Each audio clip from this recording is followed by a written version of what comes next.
अरे बेकार, आज तर गाडी गॅरेजवरच न्याय लागली.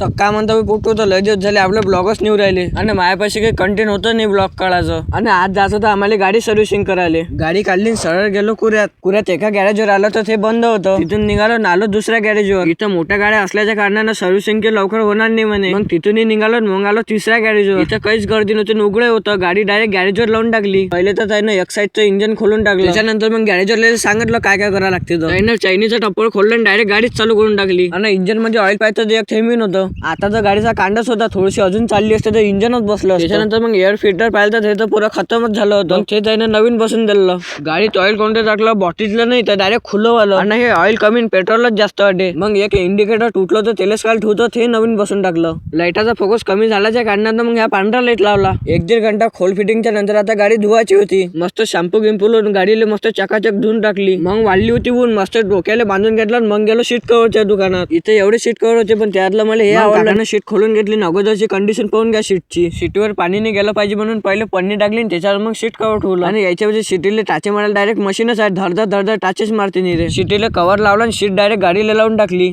मग निघाला आम्ही घरी जायसाठी. गाडीला आज खर्च लागला 1500 रुपये. बरं तो पैशाचा विषय जाऊ द्या, पण तुम्ही फटाफट फॉलो करून टाका. आपले फॉलोअर वाढून नाही राहिले. फटाफट आपल्याला 600 फॉलोअर करायचे आहे, फटकन फॉलो करून टाका.